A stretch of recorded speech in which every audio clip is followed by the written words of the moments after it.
जय हिंद दोस्तों, वंदे मातरम। पिछले काफी लंबे समय से भारत की जो विदेश नीति है वो अपने देश को लेकर कुछ ज्यादा ही स्ट्रांग हो गई है। इसका सबसे बड़ा एग्जाम्पल हमको तब देखने के लिए मिला था जब रूस और यूक्रेन के बीच में युद्ध चरम पर था और उस समय अमेरिका तमाम तरह के प्रतिबंध रशिया के ऊपर लगाता जा रहा था। इन सभी में एक प्रतिबंध ये भी था कि वो किसी को भी अपना तेल नहीं बेच सकता है, जो कि उसकी कमाई का एक बहुत बड़ा जरिया है।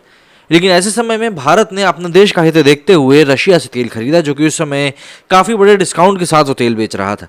ऐसे में अमेरिका ने भारत को चेतावनी भी दी थी, लेकिन उसको दरकिनार करते हुए भारत ने तेल रूस से खरीदना जारी रखा, क्योंकि उसमें उसकी जो इंटरनेशनल पॉलिटिक्स थी वो ज़्यादा स्ट्रांग हो रही थी। तो ऐसे में इन कुछ एक एग्जाम्पल से हम लोग ये चीज़ समझ सकते हैं कि भारतीय विदेश नीति आज के समय में कितनी ज़्यादा स्ट्रांग हो चुकी है और किस तरीके से आने वाले समय में हम भारत को वैश्विक पटल के ऊपर और स्ट्रांग होता हुआ देख सकते हैं।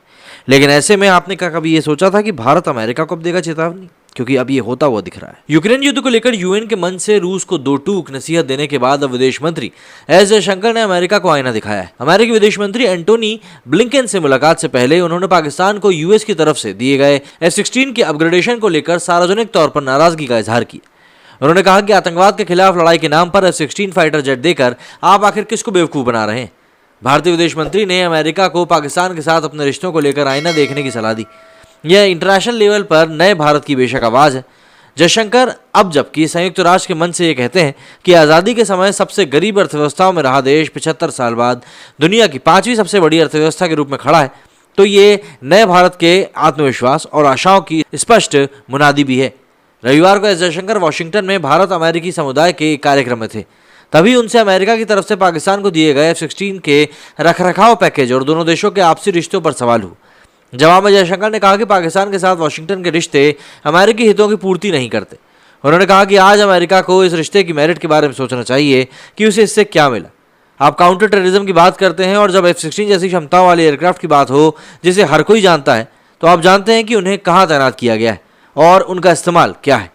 आप ऐसी बातों को कहकर किसी को बेवकूफ़ नहीं बना रहे। इस तरह जयशंकर ने आतंकरोधी अधिनियम के नाम पर पाकिस्तान को दिए गए अमेरिका के F-16 पैकेज पर वाशिंगटन के पाखंड की सार्वजनिक तौर पर बखिया उधेड़ के रख दी। दरअसल अमेरिका ने पाकिस्तान को उसके F-16 बेड़े के आधुनिकीकरण और रखरखाव के लिए $45 करोड़ के पैकेज का ऐलान किया है। 7 सितंबर को अमेरिका ने ऐलान किया। ये पूर्ववर्ती राष्ट्रपति डोनाल्ड ट्रंप की उस नीति के खिलाफ था जिसमें पाकिस्तान को दी जाने वाली सैन्य मदद को ये कहकर सस्पेंड कर दिया गया था कि वो अफगान तालिबान और हक्कानी नेटवर्क के आतंकियों के लिए सुरक्षित पनाहगाह है। 11 सितंबर को भारत ने इसे लेकर उसके सामने कड़ा विरोध दर्ज कराया। 14 सितंबर को रक्षा मंत्री राजनाथ सिंह ने अपने अमेरिकी समकक्ष लॉयड ऑस्टिन को भारत की चिंताओं की जानकारी दी। 22 सितंबर को अमेरिका की सफाई देनी पड़ गई थी कि भैया पाकिस्तान को F-16 के कलपुर्जे और उपकरण बेचे जाने को भारत के लिए संदेश के तौर पर नहीं देखा जाना चाहिए। उसने कहा कि पाकिस्तान के साथ वाशिंगटन की साझेदारी का मुख्य उद्देश्य काउंटर टेररिज्म और न्यूक्लियर सिक्योरिटी है। दरअसल तब माना गया है कि दबाव के बावजूद रूस के साथ रिश्ते रखने वाले भारत को अमेरिका ने पाकिस्तान को F-16 पैकेज देकर संदेश देने की कोशिश करी।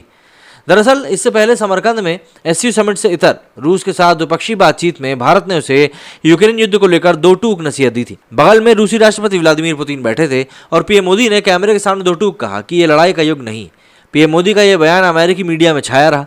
इसे रूस को सार्वजनिक तौर पर फटकार के तौर पर देखा गया था।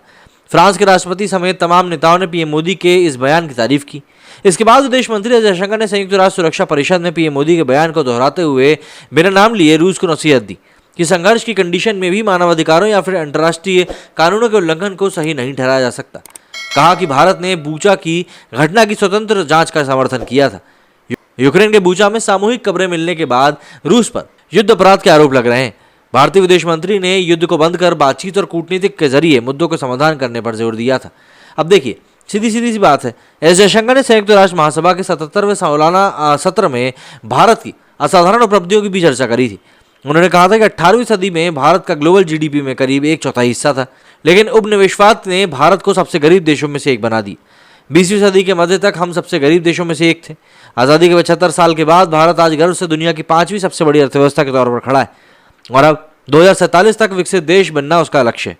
अपने भाषण में एस जयशंकर ने सुरक्षा परिषद में सुधार और स्थायी सदस्यता के लिए भारत की दावेदारी को पुरजोर तरीके से भी रखा है।